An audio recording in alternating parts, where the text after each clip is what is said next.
What we're going to do today is we're going to try to graph a logarithmic function that has some transformations in it. So we're going to try to graph something of the form y equals a log base b of x minus h plus k, thinking of this as a transformation of a parent function log base b of x, which is translated h units horizontally and k units vertically and has a vertical stretch by a factor of a.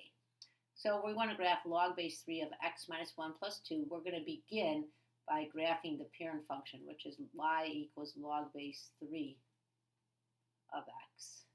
And remember, when you're graphing a logarithmic function, you want to pick convenient values for x, and those x values are going to be powers of the base. So in this case, powers of 3. And the y values are going to be the corresponding exponents. So if I pick 3 to the negative 1, I would have 1/3 for my x value, and the y value is the corresponding exponent, which is negative 1. I'm going to have 3 to the 0th power. That's what I'm thinking about here, which would be 1. The exponent is 0. 3 to the first, my x value is 3. My y value is 1. And then 3 squared. So I can think of 3 squared. That would be 9. And my corresponding exponent would be 2. And I'm going to plot these points. So 1/3, negative 1. 1, 0, 3, 1, and 9, 2. Those are points on the parent function log base 2 of x. But what I really want to graph is the transform function. And the transformations that I see are that x minus 1 means my graph will go right 1.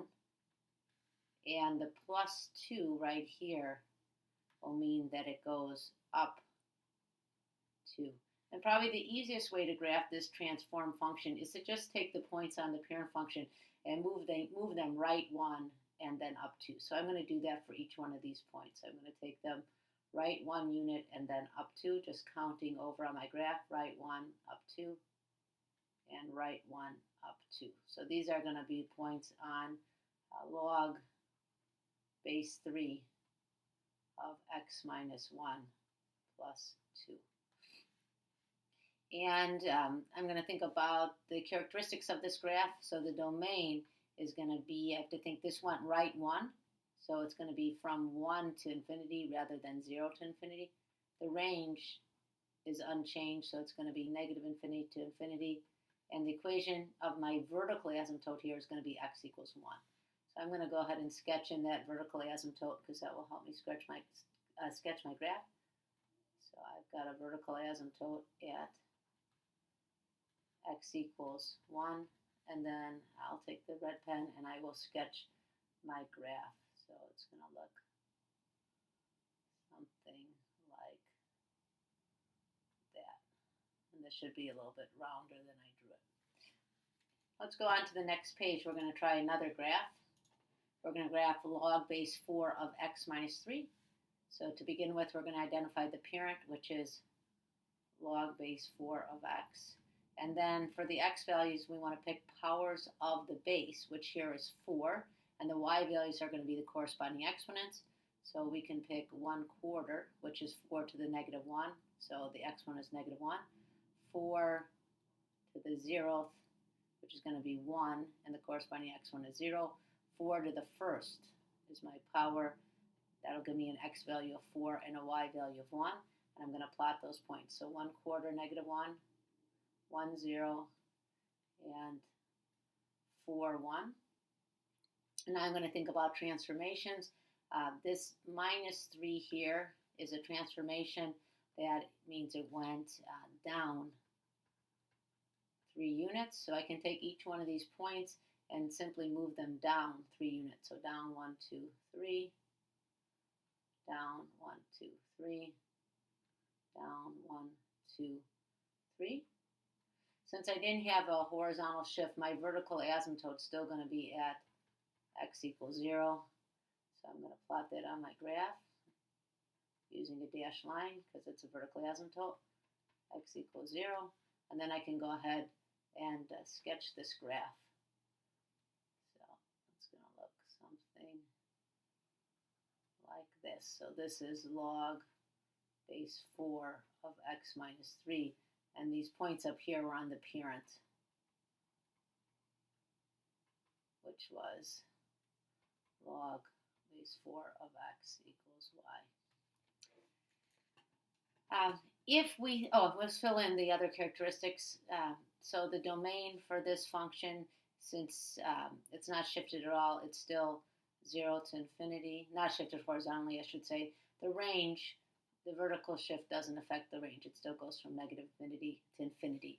And now we're asked to think about the next question, which, what if we graph log base 4 of x minus 3 with the x minus 3 inside the argument of the log? How would it differ from log base 4 of x minus 3? In this case, the x minus 3 means it goes right 3 rather than down 3.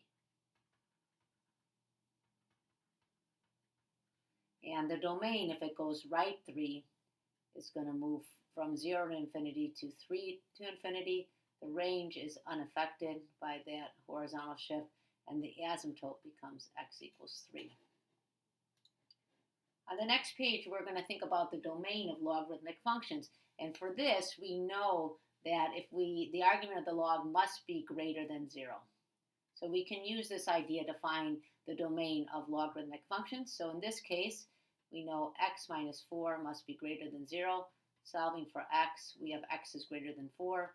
So the domain is going to be real numbers from 4 to infinity, not including the 4. In example B, we're going to say that x squared is greater than 0. And then if we take the square root of both sides, remember that this is really the absolute value of x, which is greater than 0, which we can split into two inequalities. X is greater than 0, or, remember, greater, x is less than the opposite of 0, or less than the opposite of 0, which is 0. So that gives us two intervals, negative infinity to 0, union 0 to infinity. That's our domain. So the domain is actually anything except 0. And the next one, h of x, which is the natural log of 4 minus x, we can say 4 minus x is greater than 0. Moving the x to the other side, we have x is less than 4. So our domain is the interval negative infinity to 4. Last one, we have x squared minus 4 has to be greater than 0. We want to isolate x, so I'll move the 4 to the other side. So x squared is greater than 4. I'm going to take the square root of both sides. The absolute value of x is greater than 2, which means that x is greater than 2, or x is less than negative 2. And that will give us two intervals. If we think about a number line, we would have negative 2 and 2, and we would have these branches. So less than negative 2 or greater than positive 2. And if I want to write that in interval notation, I'd have the domain is from negative infinity to negative 2, union 2 to infinity.